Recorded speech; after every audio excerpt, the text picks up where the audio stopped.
Hello, how are you doing? How's been your week? Thank you so much for joining us on The Real Talk.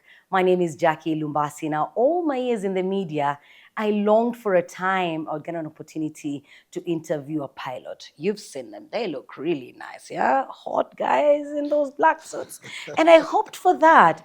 And I had all these ideas and questions. I wanted to ask them, how does it feel? How does it fly? How do you do it? How do you get there? Now, today I have the pleasure of sitting down with pilots, but it looks like there will be very little about the flying and all that goes into it. We will just get to know more about them, what they do, and what they are doing for their communities. Always a pleasure to have you with us. We are coming from Mythos Boutique Hotel in Kiyovu.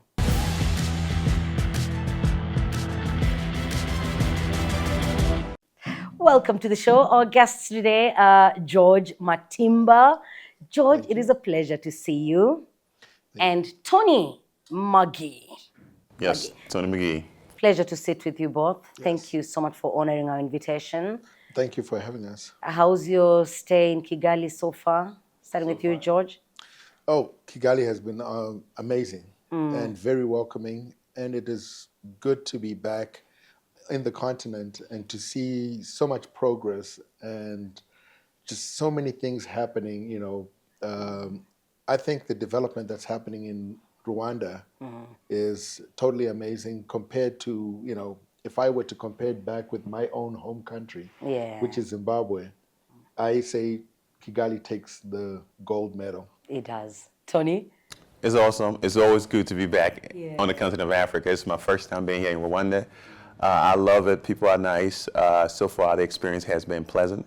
So I'm enjoying it. But unfortunately, I have to go. But I don't want to leave. But, this visit is And awesome. you're always invited. I'll be back. Yeah, Definitely, please. I'll be back. Yeah. Please do come back. Now, today I'm pleased to be talking to sons of the soil. As you've heard, they were born in Africa.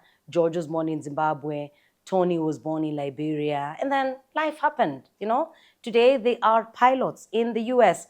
We get to hear that story. Where did it all begin? Let's go to where you were born, George, and growing up in Zimbabwe.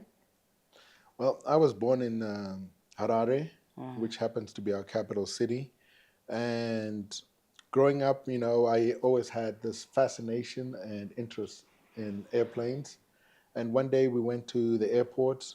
My cousin was leaving the country to go study abroad in Minnesota. And she was boarding a British Airways flight. So I tried counting the number of people getting onto that flight and all the amount of cargo pods they were loading onto that airplane. And at a time, I think being a 7-year-old, I lost count and just assumed, there's a few hundred people on board. And then it was a 747-200 from British Airways, taxied out from the airport, went down to the end of the runway, and then came, rolling down the runway. And I was just amazed. As the thing lifted off, it literally looked like an elephant. And I looked at my dad and I said, how is this thing able to fly? And, my dad goes, you have to do a lot of studying to understand all this. So I looked up to him and I say, Dad, I want to be a plane driver. And, my father looked at me and said, son, that's your first mistake. Planes don't have drivers. They have pilots. And, being 7, being a child, you don't really know much. He's like, okay, I'll still be a plane driver. You insisted. Yes, I insisted. And so at the age of 13, my father passed away in a car accident. And, he was my inspiration, my motivator. So I felt that now I was hopeless. I didn't have anyone I could run to or talk to. And, immediately in Zimbabwe now you're classified as an orphan because your father is gone. And Your mom was still around. My mom was around, Yeah. but, you're the children of the father. Yeah. And I'm always looking at my mother, and my mother is saying, well, you got to work hard. I have 4 children to support, in which I'm the eldest of 4. At 14, I started working in a pizza shop, and then I was able to buy my own flying magazine, which is an edition from the US. and it had all these posters and pictures of airplanes, and I would cut them up and stick them in my bedroom wall and look at them, and it was just something for me to keep that flame burning. And I took part um, in a Zimbabwe-Holland World Youth Exchange program, which took me to the Netherlands for 3 months in 1992. When I got to the Netherlands, it was a cultural shock, the biggest cultural shock anyone could ever have had. Was that the first time you're leaving the continent? That was the first time I'd been on an airplane, and the first time I'm leaving the continent. And I was now almost 20 years old, no, 19 going on to 20. And it was such an unbelievable experience sitting in the back of the airplane. I asked the flight attendant if I could see the cockpit. At that time, British Airways, they were still allowing passengers to come up during flight. The cockpit doors were not yet closed off. So I went up there, spent a good 15 minutes, and as a curious young boy, I just kept asking questions. So what altitude are we at? What speed are we at? How do you know which direction we're going? How do you know where London is? Kept asking all the questions a teenager would have. And they answered a lot of questions. And at the end of the day, I got a little pamphlet from the captain on that particular airplane, which just said, hey, this is the type of airplane you're on, the amount of people it carries, the range that the airplane has, the number of engines, and I kept that with me when I went to the Netherlands. So after the exchange program, I went back to Zimbabwe, and I applied to go. I had an opportunity now to go back to study in the Netherlands. So when I went to study, that's when I met my finance and accounting teacher, Mr. Colin Brander. And he asked me, he called me out one day. He said, George, we need to talk. We need a conversation. And I was like, oh, what have I done? He goes, you sit in my class, you do the work, you seem to be a hard worker, but I don't see the twinkle in your eyes. And I was like, what twinkle are you looking about, sir? Because I was shocked because I was thinking, You're thinking you're doing your best. You're looking I'm your doing best. my best. And he goes, I don't see the twinkle. I don't see that passion in your eyes. Why? So he asked me, what do you want to do with your life? And what were you studying at that time? I was studying, it was business management, international business management, finance and accounting. And I told him, sir, what I would love to do is to be a pilot. And then he looked at me and he said, then why are you in my class? I was like, well, I got the opportunity to come study in the Netherlands. I wasn't going to pass it over. So that's why I'm in your class. And after this, I'll go back home and I can assist my mother with my other siblings to help bring up my siblings. And he says, George, I would like to have dinner with you. Come to my house. When I went to his house, that's when he began to explain his story. He's like, I used to work for the Dutch Shell Corporation, and I used to like going out to, the OPEC countries, Nigeria. He visited Angola, and he says, I used to like teaching people in the field, all my managers that were in the field, so they could produce what I wanted. And I was like, that's nice. That has nothing to do with me. And he goes, but the board of directors wanted me more in my office and in the boardroom, which was a conflict in my own heart. And he goes, one day I came home, I was stressed. His wife looked at him and said, if you're that miserable with your job, then why don't you just quit and go teach students? Yeah. And he goes, that's what I did, and that's why I stand before you every day. And he rode his bicycle to class, and he's like, I'm now content. Yes. And I love teaching. And that's why as a teacher, I look at you, I don't see that twinkle as a student in my class. So I was like... Let's stop there for a moment, George. I would love to know where that story went. But then, Tony, a little bit about you as well. What do you guys want to know? Oh, goodness me. You sat there listening to George, so can you tell us everything about you? Yeah. So my name is Anthony McGee, but I go by Tony McGee, and I'm from Liberia, West Africa. So how did I get in the seat today? how did we meet, right? So let me tell you where it started, or how the story started. Well, so grew up in Liberia, but I grew up in the Civil War. So my upbringing was quite different from my counterparts in America and, elsewhere on the continent. So growing up in the Civil War, as you can imagine, it was tough. There were times there was no food for weeks. There were times there was no proper schooling. No shelter. Yeah, no shelter at times. So you have to constantly move. But I first fell in love with aviation actually during that time period. So my exposure was actually to warplanes. So when there was times of peace, me and my mom would go walking. Her sister lived not far from the airport, so we'd go visit her sister, her older sister. And when we go, I would see these machines taking off and landing. And I was so intrigued by it and so fascinated by it, I was curious and I wanted to know what those machines were. So I asked her to stop, and would stand just looking at airplanes taking off and landing for 30 to 40 minutes at a time. And she'd be like, we have to go. And I would still tell her, I need more time. Can we just spend another 10 more minutes? And we just sit there. And I just fell in love with it. I'm like, that I want to do. I don't know whatever it is, but I want to do that. So as things got worse in Liberia, we left. We went to Ghana. We went to Ghana as refugees. We were on a refugee camp in Ghana.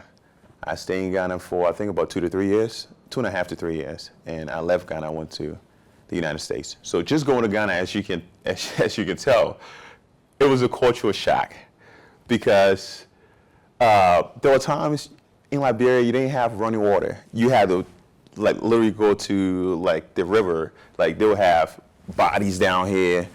People would wash their clothing down here. Then upstream, they would take water to drink. So you can imagine. And so that was life for some time until we left. So in the refugee camp, it was not great, but it was still good. Better. It was a you lot had better. running water at least. We didn't have running water, but you didn't have to worry about bullets. You didn't have to worry about fighting. There was times in the refugee camp, when it rained, you still had, our clothing and stuff, bears still got soaked, from rainwater. But you had the United Nations provide rations, provisions and stuff like that. You could stay online to get clean drinking water. So it was a lot better. Schooling was still, now where I should be because of the lack of proper schooling in Liberia due to the Civil War. But as God would have it, had the opportunity, went to the United States as a refugee. So my mom wasn't very educated at the time. She was not educated, but my mom is my inspiration, and I am where I'm at today because of my mother. In a lot of ways, but she doesn't know that. But my mom is the reason I'm here today. So going to the States, I would say the individual that made an impact on me was my high school guidance counselor, because from the time I got into high school, I will always go to the Career Center and always look at colleges where I wanted to fly, ask her a question for my freshman year, meaning I was in the 9th grade, and she would sit and look at me and be like, what are you doing here? This is not your turn, this is not your time. We're dealing with, 11th graders and seniors right now. Those are the folks that we are currently talking to. So I did it my freshman year, my sophomore year, and she's like, wow, you're always in here. So we got really close, and she actually inspired me to go after my dreams of flying, because I shared with her. And a lot of my teachers didn't believe in me, right? Because coming from where I came from, my mom had a lot of family issues, right? So I was a trouble kid. Trouble kid meaning I came from a trouble home. So and a lot of times, folks don't look at you as a potential to be anything in life, So it's really too much that everyone is dealing with, Yep. That indeed they're not going to be looking for potential in anyone. No. Yeah. So, and then you can tell the kids that come from, a 2-parent home, you can tell the kids that struggle, they have a lot going on home, and it puts you in a different category. And that's the help you get. It's not, they don't say it, but it's implied. So, but she really took a likeness to me, and she's like, if you want to fly airplanes, Tony, you can do it. Anything you put your mind to in America, and these were her exact words, America is one of those countries why people come here, because there's an opportunity. And it just comes down to you as an individual. If you actually focus, do the work, you'll graduate, you'll have the grades, and you'll be able to go to school. And you will make it happen.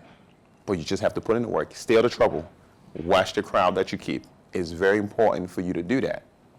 So I was able to do that. It wasn't easy. Like sometimes, I have memories of when I first went to the U.S., you give someone a book, right, to read, and it will take them, let's say that in the States, it will take a student probably an hour. For me, it would probably take me 2 hours. So I had to put in a lot of work outside of school hours to catch up. And also, I had to work to sustain myself. So, it wasn't easy, so it was a lot of hard work. What kind of work did you do to sustain yourself? To sustain myself, I work any job you can think about in America. I can't say any job, but I work at McDonald's. I was 14 years old when I started working. You can't work 8 hours, but I worked 4 hours because I needed the money. So working at McDonald's, I work as a janitor, cleaning floors, cleaning bathrooms, and stuff like that. I work at a nursing home, taking care of elderly folks. You name it, I have done it. So at any given time, and as I got older, I kept 2 to 3 jobs. So even after I graduated, I had good grades. I don't know how I did it, but I had good grades because at times. You're naturally smart, I guess. So at times, you sit back and wonder, like, what is going on? Like, yeah, I am trying my hardest, giving my all, but things is not just moving. The harder I try, the more obstacles I encounter, the more setbacks. Like, I got accepted to all the schools I applied to, but one of the biggest issues I had was financial stability. I didn't have the finance to go to school.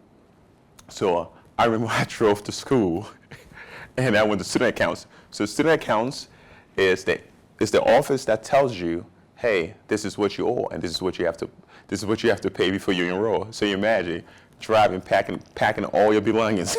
Like, you're excited, I'm going to enroll, I'm going to start classes and everything. You get there and they give you a bill. Yeah. You have no means of paying it. Much. Yeah. So I have to turn back around and go back to my apartment.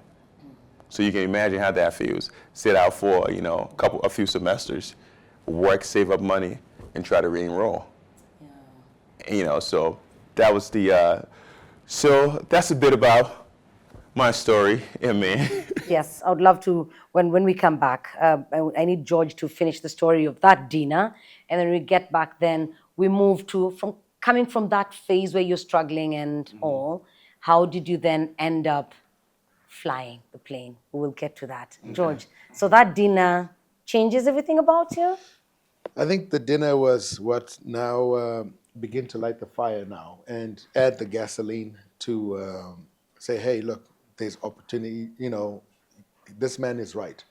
I'm eating with his house, he's talking to his wife, and he goes, promise me one thing, before the end of the academic school year in the Netherlands, they start in August to May, and then they have the summer breaks off, and he goes, look into aviation. So as a student in Zimbabwe, in the Netherlands, I looked at the KLM Academy, and being a non-Dutch national, I couldn't qualify.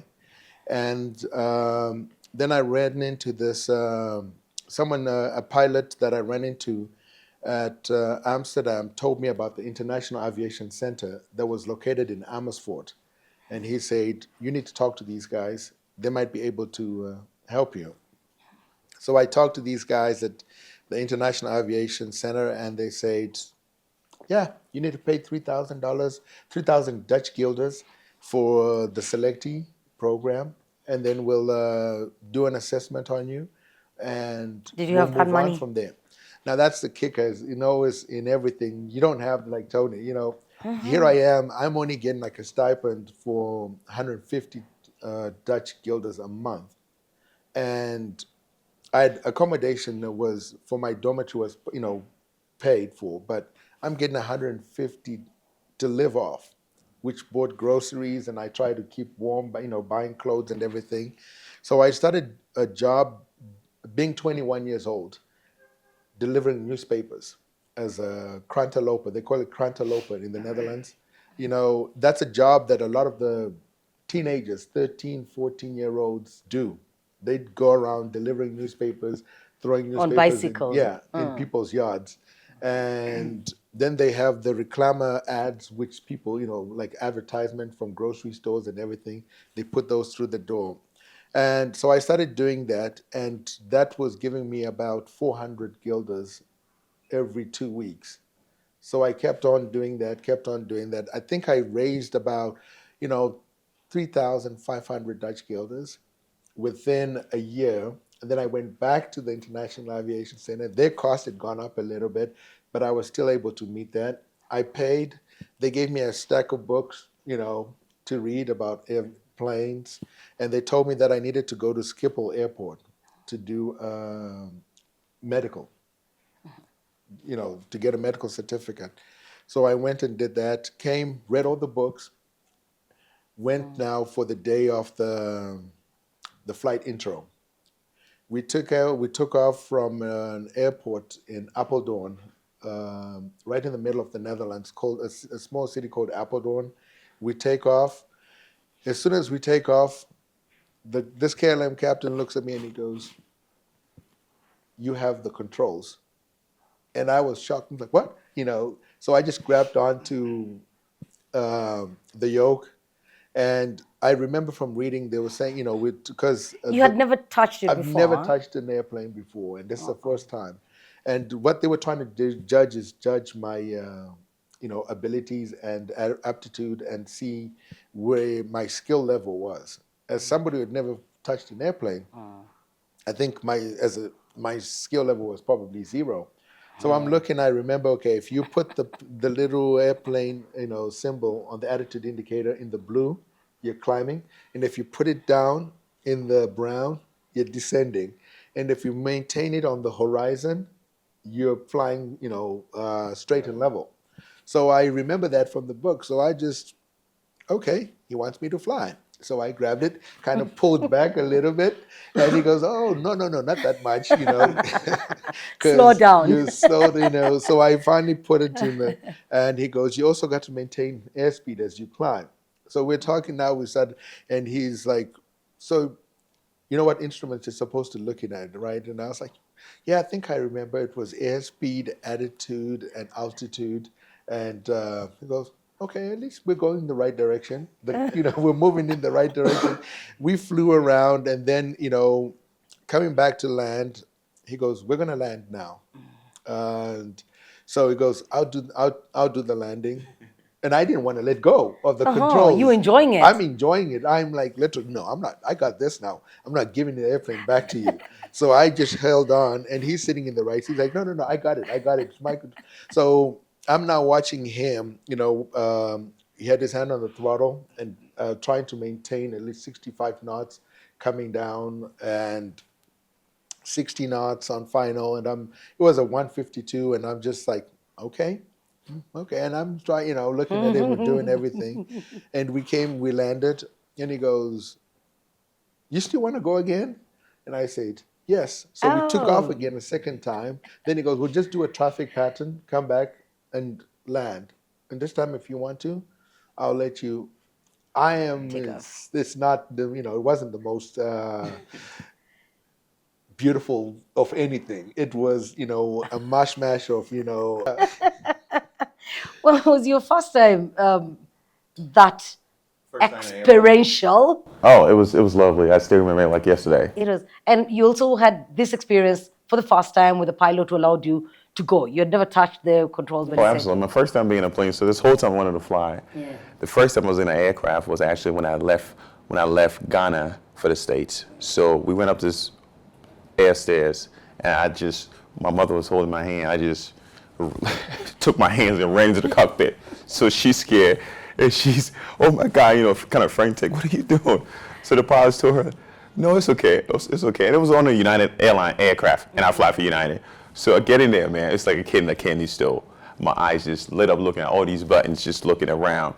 And they're talking to me, but everything is going in one ear and out the next because I'm so excited. For the first time in my life, I'm actually in an airplane. I'm like, wow, this is cool. This is amazing. This is, wow, I really want to do this. So they give me a card that had like, you know, stats on there, but characteristics on there, but the airplane, like the range, you know, the kind of airplane and things like that. You didn't get that pamphlet, a pamphlet similar to what George got?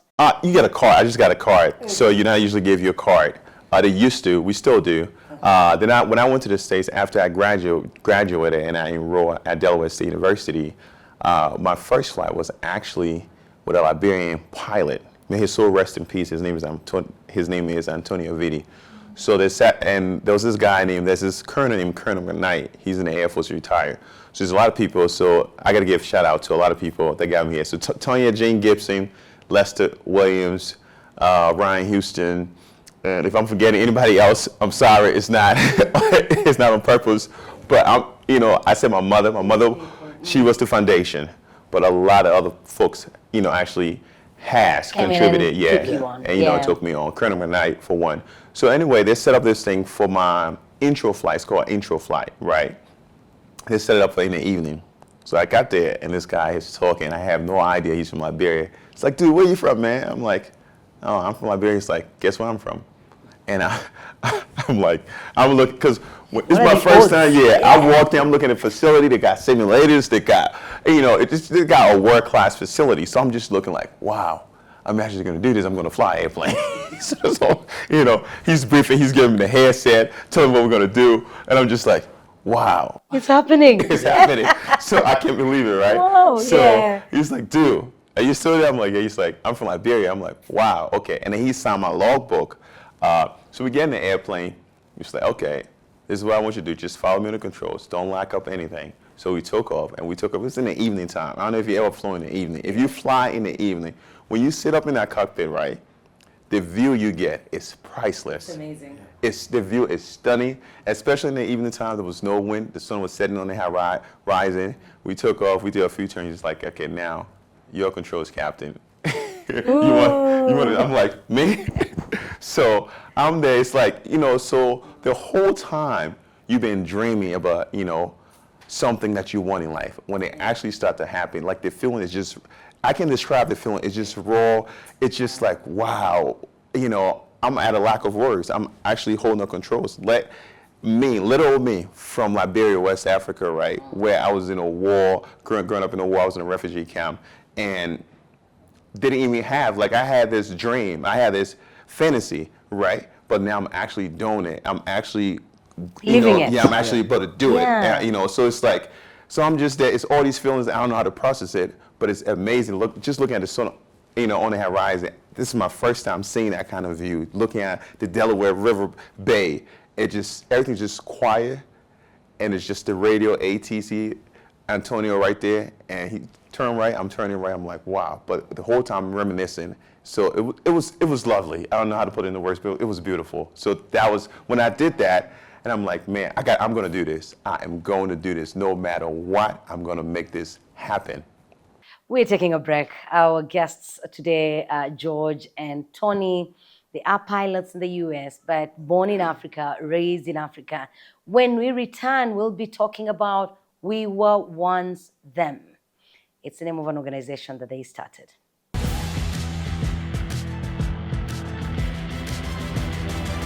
Welcome back to The Real Talk. Use the hashtag The Real Talk if you have a question or a comment. The thing I love about today's conversation is the possibility of living your dream. A lot of people dream and they stop at dreaming. But imagine it's possible for any one of us to live that dream. And so don't let the fire die out. If there's something that your child is telling you they want to become, whether it's a footballer, film star, a journalist, a broadcaster, let you be the person that encourages them. We've had both George and Tony talk about people that inspired them to pursue their dreams. So you two met.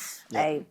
I won't even ask how you met, but let's talk about We Were Once Them, an organization that you started. Whose idea was it between the two of you? So it's kind of complicated, but just to give you a little background history, is Jean Olivier He's another co-founder, myself and George. But we have all been doing this individually on our own. And then we got connected. Me and Jean got connected through a third party, another pilot. Me and George was in China, flying in China. And we got connected. I can't remember how we got connected. It's been so, wow. But we kept the relationship. He was trying to come over to... I was trying to work in China. and come to China. Because I have done a few contract trips in China. And he reached out. And I reached out. And then we kept our relationship open via social media. Talking, because he was in China. I couldn't call him up. So I sent him a message time to time. Yeah. Wow. And that's how we And met. so then, And what is then the inspiration behind The inspiration, our name. When you say we were once them, who were you once? I mean, I just told you who I was coming up, right? So to be able to inspire young girls and boys, because I didn't have a role model, right? I didn't have a role model. Like, I wanted to fly airplanes, but I had never met a pilot until my first trip to America, leaving. That was my first exposure to an actual pilot. And they were whites.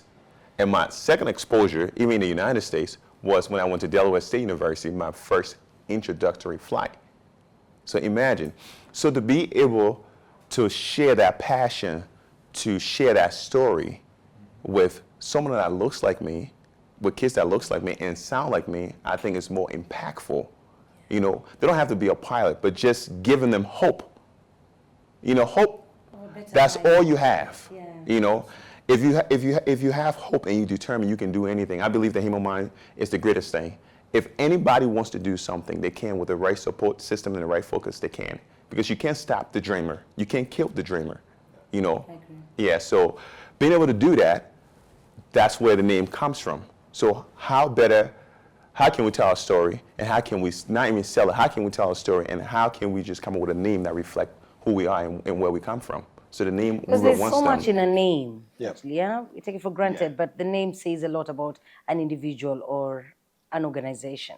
Yes. So we all come from humble beginnings, and I think that reflect what we are doing today and So who what do we you are. do? What do you do with What do as we the do? organization? Yeah. So initially what we do is we go out and to an African country, and we look for schools. When we're not trying to go out to private schools or schools that are well-to-do, we try to go to schools that are humble with kids that have humble beginnings, what we had. And so we try to outreach to those kids and just to talk about the whole aviation industry, how they can be, to inspire them as well, to say, if you have a dream, don't give up on your dream, or whatever it is, whether you want to become a doctor, you want to become a lawyer, or any sort of office you want to hold. So we go and we have individuals that accompany us. It's not just pilots. It's both pilots, flight attendants, mechanics, and customer service agents.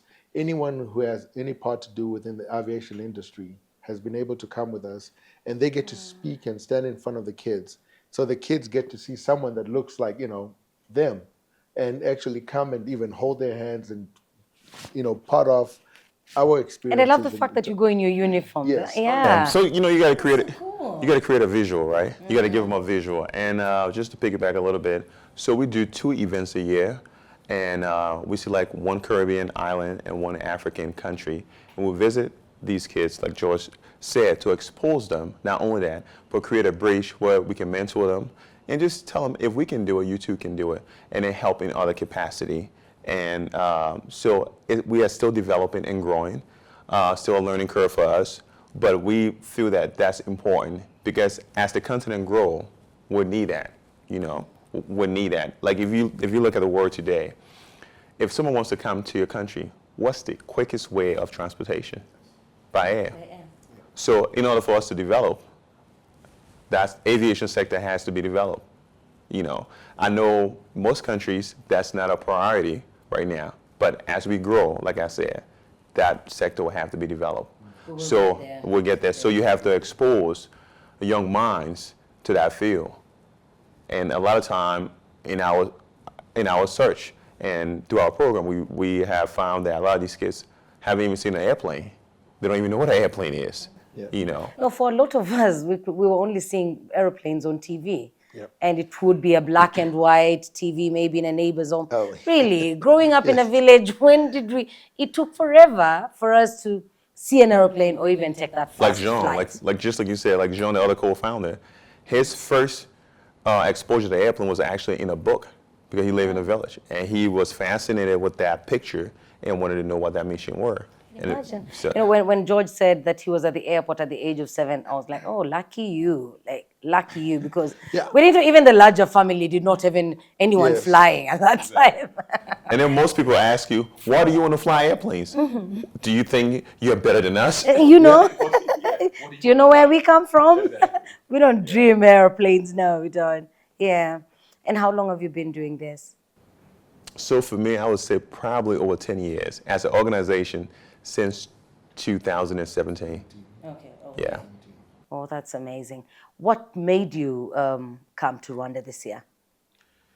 Well, Rwanda is an impressive country, like you said earlier on. And just considering, taking Rwanda's background, where Rwanda has been, what they went through, and how they've been unified to come out as a stronger entity within the African continent, and all the impressive work that they've done, even with the own construction of Rwanda Airlines coming into existence.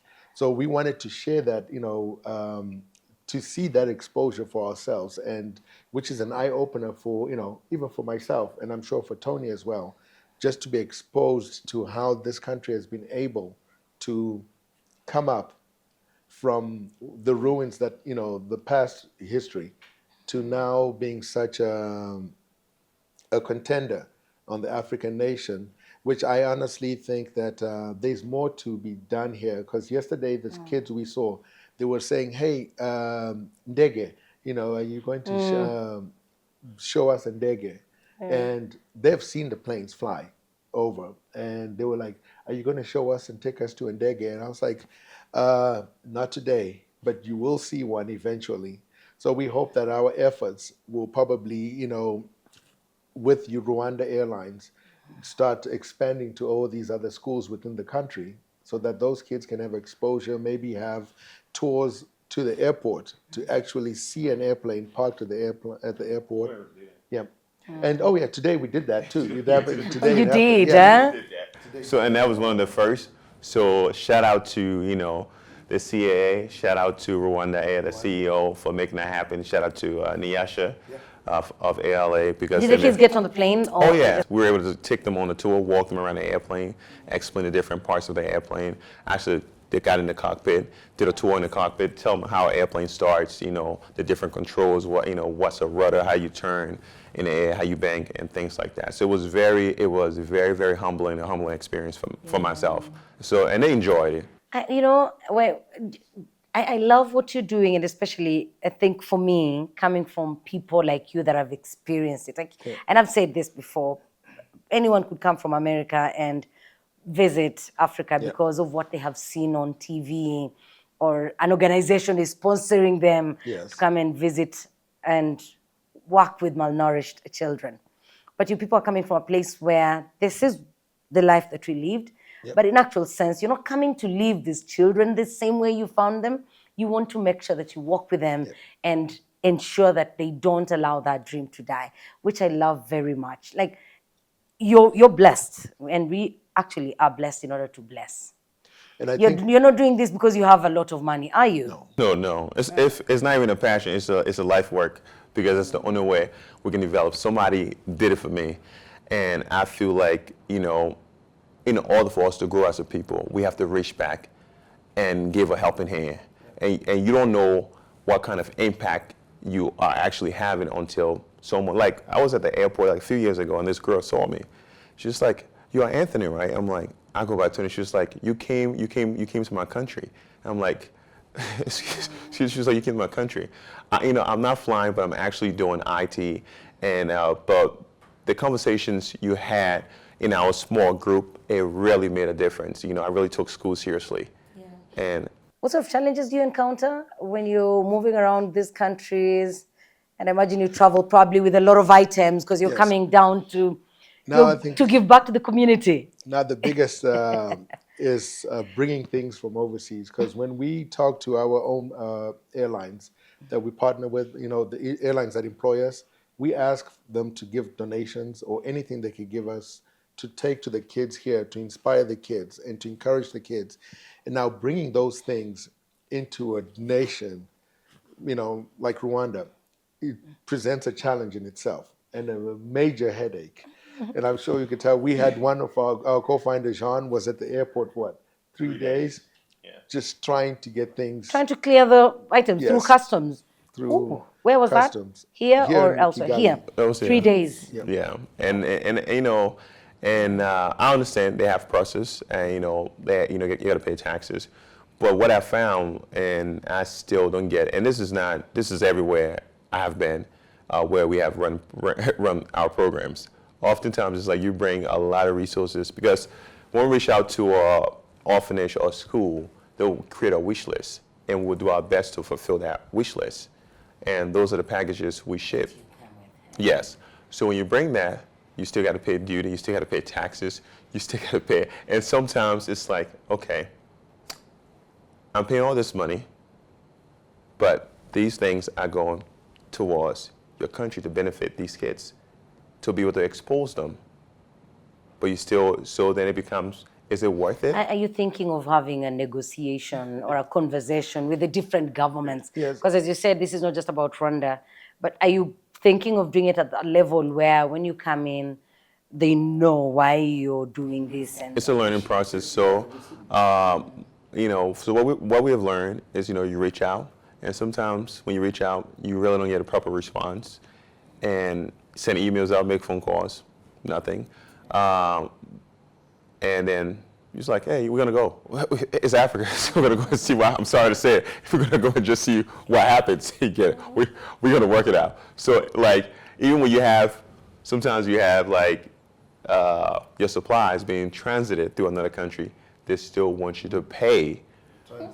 You still want you to pay it to transit through. But hold on, I thought you pilots have it easy. Like, we see you just moving around with your nice briefcases and suitcases, and I assume you'll just walk in and out. Perception doesn't always convey the full story. So if I'm carrying my own suitcases, it's easy to, but now if we're shipping. If I'm shipping 2,000 pounds of cargo, I can't have 2,000 pounds of cargo. You don't just pay for the extra kgs.